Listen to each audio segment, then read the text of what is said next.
নমস্কাৰ এই মুহূৰ্তত দিবলৈ লৈছো সন্ধিয়াৰ কেইবাটাও বিগ ব্ৰেকিং নিউজ। আজি হৈছে 6 আগষ্ট। অসমৰ লগতে ভাৰতৰ বিভিন্ন প্ৰান্তৰ পৰা যুগুতোৱা হৈছে কেইবাটাও গুৰুত্বপূৰ্ণ খবৰ। এতিয়া অসমত চলিছে মিয়া খেদা অভিযান।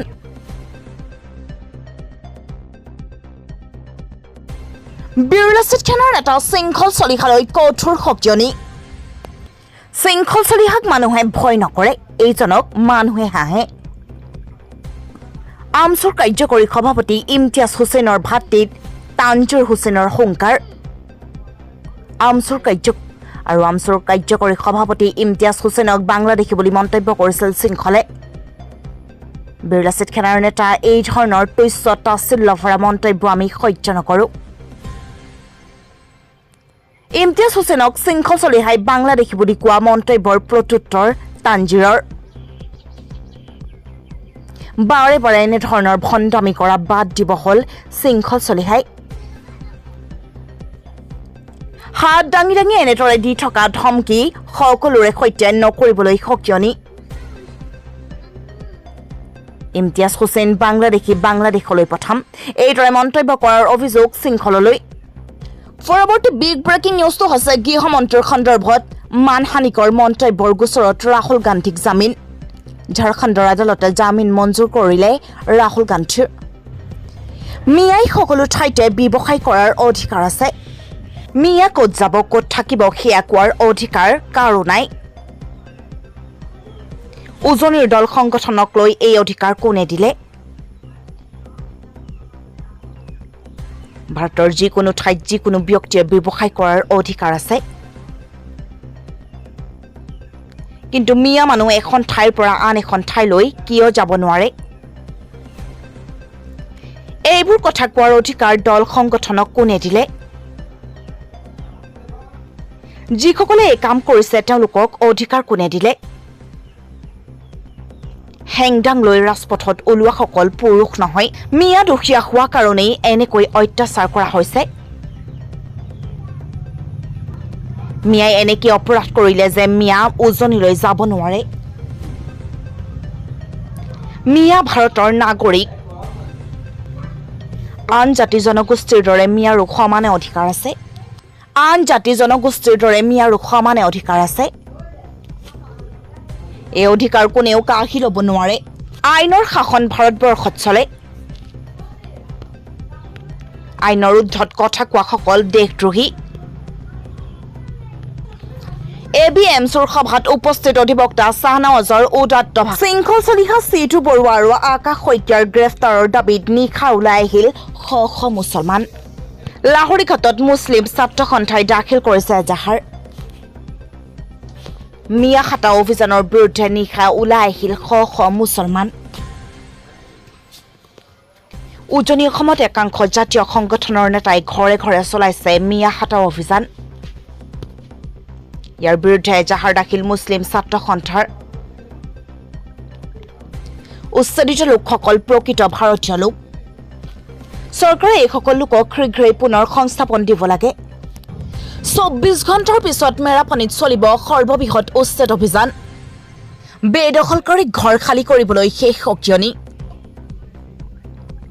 24 ঘণ্টাৰ পিছত মেৰাপানীত চলিব সৰ্ববৃহৎ উচ্ছেদ অভিযান। মেৰাপানী সীমান্তৰ 2 নং নেঘৰীবিল গাঁও খালী কৰাৰ বাবে নিৰ্দেশনা। মাইক যোগে বন বিভাগ আৰু জিলা প্ৰশাসনৰ অন্তিম সকিয়নি। উচ্ছেদৰ বাবে মাজত মাথো এটা দিন বাকী। অহা 8 আগষ্টৰ পুৱা 8 বজাৰ পৰা বেদখলকাৰীক উচ্ছেদ চলাব বন বিভাগে। 2 নং নেঘৰীবিল অঞ্চল খালী কৰাৰ বাবে শেষবাৰৰ বাবে বেদখলকাৰীসকলক নিৰ্দেশ। ইতিমধ্যে জাননী লাভ কৰা অধিকাংশ পৰিয়ালে উচ্ছেদৰ পূৰ্বেই বয় বস্তু সামৰি নেঘৰীবিল ত্যাগ কৰিছে। উজনিত মিয়া খেদা অভিযানৰ মাজতে মুখ্যমন্ত্ৰীৰ ডাঙৰ ঘোষণা। উজনি অসমত দল সংগঠনৰ মিয়া খেদা অভিযানৰ মাজতে মুখ্যমন্ত্ৰীৰ বিস্ফোৰণ। অসমে জাতিক নিৰ্শেষ কৰিবলৈ চেষ্টা কৰিলে পৰিস্থিতি বেয়া হ'বই। জাতিৰ বৰঘৰত সোমালে জাতিয়ে মাত মাতিবই, তাক বন্ধ কৰিব নোৱাৰি। উৰিয়াম ঘাটৰ বেদখলকাৰী গৰা খহনীয়াৰ কবলত পৰা মানুহ নহয়। হাজাৰ হাজাৰ মাটি দখল কৰি পুখুৰী খান্দি ব্যৱসায় কৰিছে লখিমপুৰ যোৰহাট শিৱসাগৰত অসমীয়াৰ বৰঘৰ ইয়াত কোনোবা সোমালে জাতিয়ে মাত মাতিবই বুলি কৈছে হিমন্তই আইন হাতত তুলি নোলোৱাকৈ জাতিয়ে আন্দোলন কৰক ইয়াৰ পিছত আৰু এই সুযোগ নাহে একাংশ বৰঘৰত সোমোৱাৰ বিৰুদ্ধে তীব্ৰ প্ৰতিবাদ হ'ব লাগে আইন হাতত লোৱাৰ কাম আৰক্ষী ন্যায়ালয়ৰ জাতীয় প্ৰতিবাদ নকৰিলে আইনে কেনেকৈ ব্যৱস্থা ল'ব তাত থকাৰ বাবে ৰাইজে বেয়া পাইছে দাবী কৰিছে তাত আপত্তি নাই মোৰ ভোক লাগিলে ভোক লাগিছে বুলি কোৱাত কিহৰ আপত্তি ভাড়াঘৰ পিছত মছজিদ পাতে তাৰ পিছত সত্য নাইকিয়া হৈ যায় মুছলমানক বাদ দি 6 সংখ্যালঘু সম্প্ৰদায়ক বিদেশী ন্যায়াধিকৰণৰ গোচৰ প্ৰত্যাহাৰৰ সিদ্ধান্ত শীঘ্ৰেই লাভ কৰিব নাগৰিকত্ব 2014 চনৰ 31 ডিচেম্বৰ বা তাৰ আগতে ৰাজ্যখনত প্ৰৱেশ কৰা হিন্দু খ্ৰীষ্টান শিখ বৌদ্ধ জৈন আৰু পাৰ্চী সম্প্ৰদায়ৰ অমুছলমানৰ বিৰুদ্ধে বিদেশী ন্যায়াধিকৰণত গোচৰ ত্যাগ কৰিব অসম চৰকাৰে এই সিদ্ধান্ত নাগৰিকত্ব সংশোধনী আইন আধাৰত এই সিদ্ধান্ত গ্ৰহণ কৰা বুলি সদৰি কৰিছে চৰকাৰে প্ৰকৃতিৰ ৰোষত ধ্বংসস্তূপত পৰিণত উত্তৰকাশী 130 জনতকৈ অধিক লোকক উদ্ধাৰ পুনৰ প্ৰকৃতিৰ ৰোষত দেৱভূমি উত্তৰাখণ্ড প্ৰকৃতিয়ে যেন ৰঙা চকু দেখুৱাইছে এই শান্ত সমাহিত হিমালয়ৰ কোলাত অৱস্থিত ৰাজ্যখনক মঙলবাৰে প্ৰকৃতিৰ কোপ দৃষ্টি পৰে ৰাজ্যখনত উত্তৰাখণ্ডৰ উত্তৰকাশী জিলাত মঙলবাৰে ডাৱৰ বিস্ফোৰণৰ ফলত হোৱা আকস্মিক বানে বিধ্বংসী ৰূপ ধাৰণ কৰি ঘৰ দুৱাৰ দোকান পোহাৰ আৰু পথসমূহ বুৰাই পেলাই লগতে কেইবাজনো লোক নিৰুদ্দেশ হোৱাৰ আশংকা কৰা হৈছে অৱশেষত আৰক্ষীৰ জালত গেলাবিল কাণ্ডৰ পলাতক 2 অভিযুক্ত